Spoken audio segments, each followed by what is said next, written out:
Acalma meu coração, orgulhoso e ferido pelo teu coração, Jesus, manso e humilde, que diminua eu até desaparecer, que cresça a tua graça aqui, reina em mim, Jesus, reina em mim, Jesus, reina em mim. O Senhor esteja convosco. Ele está no meio de nós. Proclamação do Evangelho de Jesus Cristo segundo João. Glória a vós, Senhor.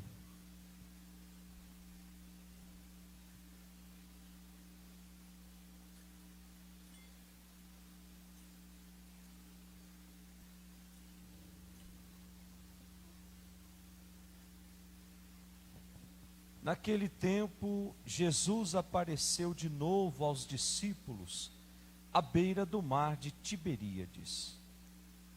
A aparição foi assim. Estavam juntos Simão Pedro, Tomé, chamado Dídimo, Natanael de Caná da Galileia, os filhos de Zebedeu e outros 2 discípulos de Jesus. Simão Pedro disse a eles: eu vou pescar. Eles disseram: também vamos contigo. Saíram e entraram na barca, mas não pescaram nada naquela noite.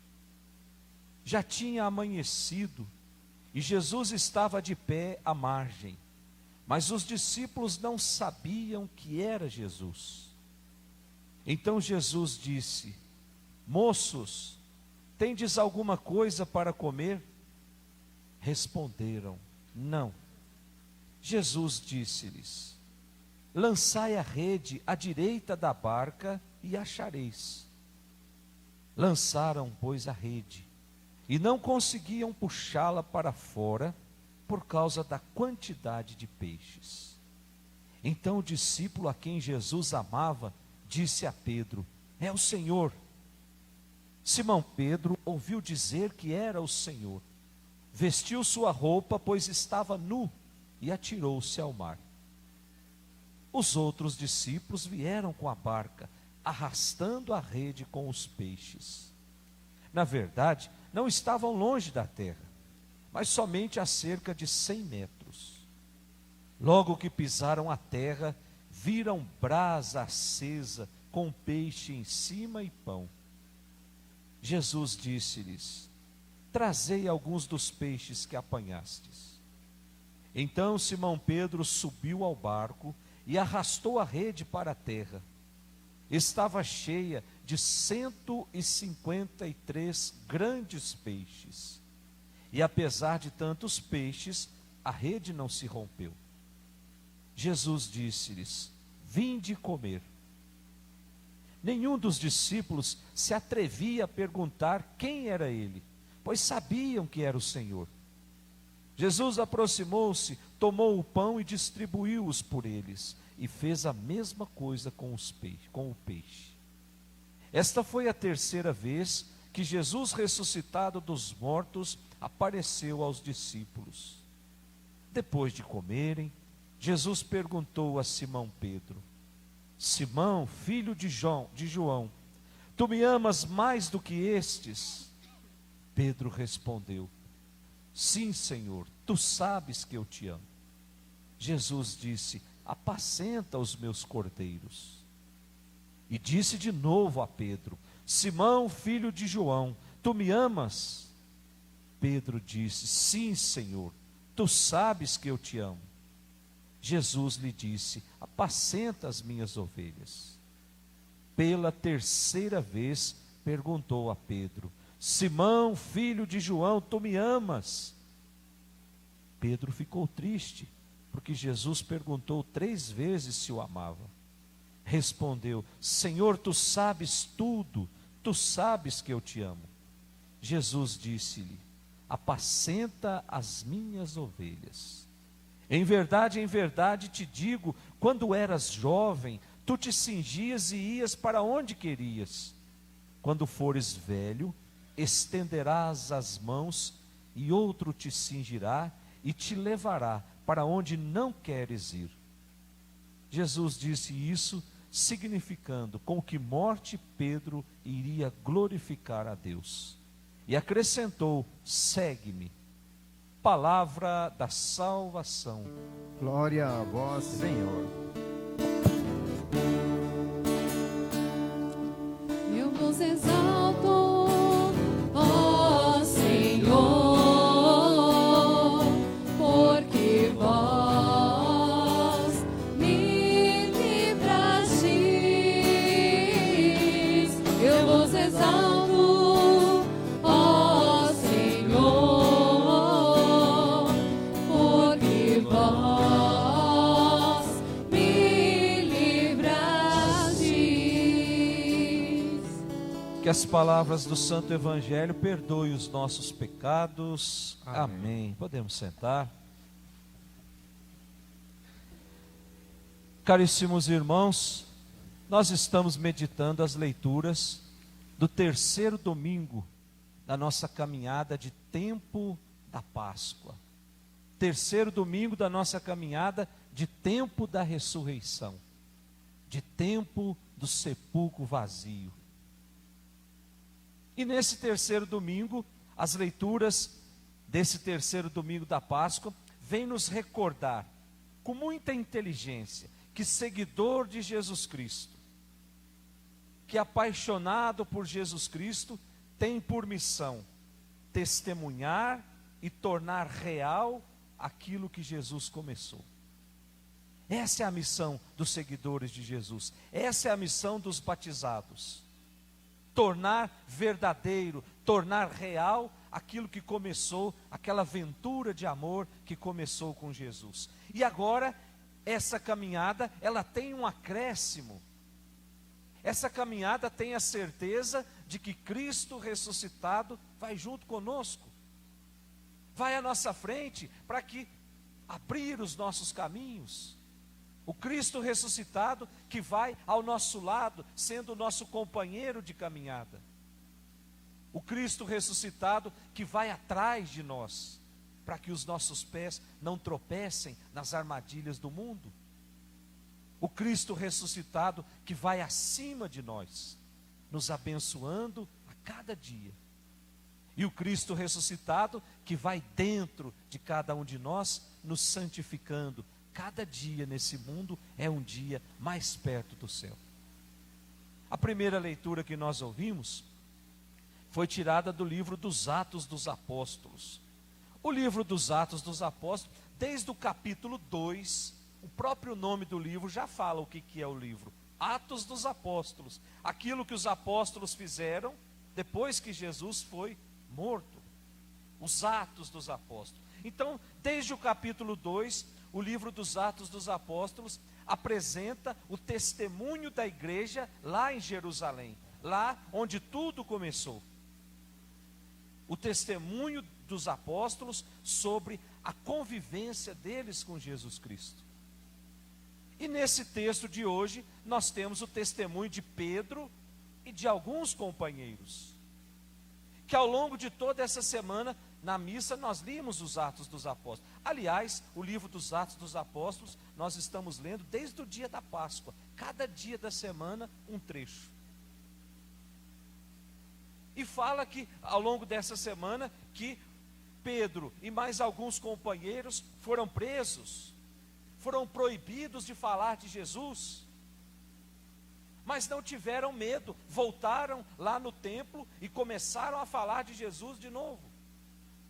Então foram presos de novo, foram conduzidos diante das autoridades, foram açoitados, foram proibidos de falar e voltaram lá de novo. Não tiveram medo de fazer o anúncio, não tiveram medo do querigma, de anunciar Jesus Cristo, de fazer o primeiro anúncio. E esse primeiro anúncio, nós vimos ao longo dessa semana, gerou curas e bênçãos. Lembra quando Pedro estava subindo para ir para o templo e de repente encontrou ali um paralítico E ele disse para o paralítico: olha, eu não tenho ouro, eu não tenho prata para te dar, mas o que eu tenho eu te dou. Em nome de Jesus, pega essa sua cama e anda. E ali aconteceu uma cura, em nome de Jesus. E ao longo dessa semana também nós vimos que o povo ia para ver se somente a sombra de Pedro passava em cima das pessoas, e ali aconteciam curas. Ou seja, quando a nossa ação, ela se dá em nome de Jesus, o milagre acontece. Não é em nome de uma pessoa, não é em nome de um líder religioso, é em nome do Filho de Deus. Por isso que o milagre acontecia. Então o versículo 29 da nossa primeira leitura define muito bem como é a atitude dos seguidores de Jesus. O que é que está lá no versículo 29, que nós podemos olhar juntos? Então Pedro e os outros apóstolos responderam: é preciso obedecer a Deus antes aos homens. A obediência a Deus gera a bênção. A obediência a Deus gera o milagre na nossa vida. É preciso obedecer a Deus antes do que os homens. Meus irmãos, nós estamos vivendo num mundo em que cada dia se assassina, se mata a proposta de Jesus. Nós estamos vivendo num mundo em que cada dia se coloca a proposta de Jesus em último lugar. Tem um monte de coisa que eu preciso fazer antes. E se aparecer coisas para colocar lá no lugar, ela vai sendo colocada cada vez mais para trás. Estamos vivendo diante de pessoas que insistem em construir um mundo sem a presença de Deus. Estamos convivendo com pessoas que criam deuses, ou que criam Deus à sua imagem. E tenta convencer o mundo a adorar esse Deus falsificado. Essa semana trabalhava aqui na paróquia um rapaz que era evangélico. E aí a conversa dele, né, que a pastora ensinava para ele, era coisa de arrepiar o cabelo, gente. E aí eu falei assim: eu acho que eu vou começar a conversar. Depois eu pensei: não, 10 anos de teologia e filosofia para nivelar por baixo não dá. Não existe um raciocínio lógico, ou seja, é conduzido de acordo com a vontade da suposta pastora. Então nós estamos vivendo num mundo em que a proposta de Jesus, ela já não é mais colocada como prioridade. Primeiro é a minha vontade, primeiro são os meus desejos, as minhas ideologias. Aí, se sobrar tempo, a gente fala do Evangelho. Por que é que isso está acontecendo? Versículo 29, não estão colocando Deus em primeiro lugar. É preciso obedecer a Deus, depois aos homens. Caso contrário, nós vamos construir cada dia esse mundo sem Deus. Então, diante de tudo isso, qual é a minha atitude? Qual é a nossa atitude enquanto comunidade? De medo? De fraqueza? De submissão? Ou eu levanto a cabeça e anuncio aquilo que eu creio, aquilo que eu acredito? É preciso obedecer primeiro a Deus, depois aos homens. A segunda leitura, tirada do Apocalipse de São João, capítulo 5. A palavra Apocalipse, nós já estudamos aqui, mas é bom a gente sempre recordar. A palavra Apocalipse é uma palavra que vem do grego, que significa revelação. Então, Apocalipse é uma revelação que Deus faz a alguém. Quem é que escreveu o livro do Apocalipse? O evangelista São João. Então, Apocalipse é uma revelação de Deus a João. E essa revelação, o livro do Apocalipse explica onde é que ela aconteceu. Numa ilha lá do mar Egeu, uma ilha chamada Patmos. Lá a palavra foi dirigida a João.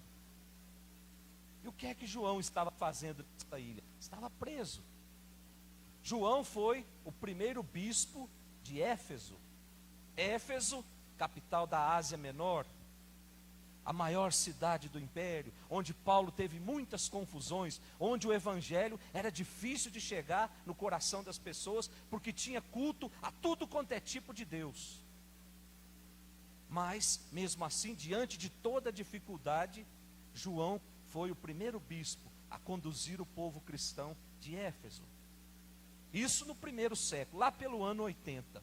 Quando chegou no ano 100 depois de Cristo, o imperador Domiciano, ele começa de novo mais uma grande perseguição em cima do povo cristão. Não se podia dizer que era seguidor de Jesus, porque já tinha a morte decretada. Então o que é que estava acontecendo? As comunidades começaram a ficar com medo de manifestar a sua fé, e começaram a se esconder, começaram a negar Jesus. Então era preciso que alguém alimentasse de novo a esperança, que alguém alimentasse de novo a confiança, que alguém animasse a comunidade e animasse os cristãos de várias comunidades lá da Ásia Menor. Então o texto que nós temos hoje, na segunda leitura, vem nos apresentar a figura do Cordeiro imolado que venceu a morte. O Cordeiro que trouxe a libertação para todos. Portanto, diz São João, a criação inteira se manifesta diante desse Cordeiro, não o Cordeiro imolado, mas o Cordeiro vitorioso. É diante do Cordeiro vitorioso que nós nos prostramos. Ô gente, presta atenção na imagem do Cordeiro no Antigo Testamento, como é interessante. Tem vários significados. Por exemplo, lá no profeta Isaías, capítulo 53, fala do cordeiro manso, que é levado ao matadouro, o cordeiro que é sacrificado, o cordeiro que não levanta a voz, que não se estribucha quando está morrendo, o cordeiro que é levado ao matadouro. Depois, no livro do Êxodo, capítulo 12, o cordeiro é apresentado como o cordeiro que liberta, o cordeiro que traz a libertação. Lembra daquela passagem que mate um cordeiro macho, pegue o sangue, coloque na porta, e o anjo vingador não vai passar naquela casa cujo sangue do cordeiro estiver na porta. Portanto, o cordeiro é apresentado como algo que liberta, cujo sangue aspergido na porta traz a libertação. O cordeiro que é dotado de poder, de autoridade real. E esse cordeiro é apresentado aqui no livro do Apocalipse como Cristo. O Cristo que foi morto, o Cristo que ressuscitou, o Cristo que agora é o cordeiro glorificado, que ao assumir a realeza sentou-se no próprio trono de Deus e ali recebe de Deus todo o poder, toda a glória. Portanto, é o Cordeiro que nos traz a libertação. O Cordeiro que nos liberta do nosso homem velho. O Cordeiro que é capaz de nos transformar em homens novos, restaurados. E por fim, o nosso Evangelho. O Evangelho de São João, o capítulo 21.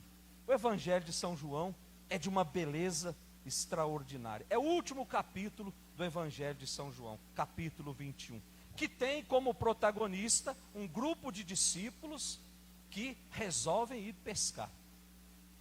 Olha só que, vamos analisar o Evangelho de hoje. O texto diz que estavam pescando, foram pescar. Era noite. Prestem atenção, era noite. A noite é o lugar da escuridão, é o lugar das trevas. Na cultura judaica, a noite é a ausência da luz. E João sempre identificou Jesus como sendo a luz do mundo. Quando nós somos batizados, nós assumimos o compromisso de ser luz na vida daqueles que caminham na escuridão. Portanto, estavam pescando na escuridão, no lugar das trevas, na ausência da luz. E qual foi o resultado de uma pesca feita sem a luz do ressuscitado? não pescaram nada naquela noite. Diz o Evangelho. Portanto, voltam fracassados. Não pescaram absolutamente nada. E aí o Evangelho diz: ao amanhecer, olha que bonito, versículo 4.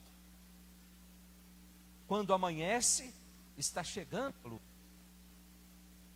E o amanhecer coincide com a presença de Jesus, que estava de pé à margem. Mesmo assim, não o reconheceram, pois ainda estavam desorientados, pois ainda estavam se sentindo fracassados, passaram a noite inteira e não pegaram nada. Mas quando amanhece, quando a luz chega, aí a história muda. Mesmo na presença de Jesus, eles não haviam reconhecido. Mas, mais uma vez aqui, o discípulo amado já sabia que era Jesus. E ele diz assim para Pedro: Pedro, é o Senhor. A presença de Jesus faz com que o milagre aconteça. Mas essa cena de Pedro, meus irmãos, é deprimente.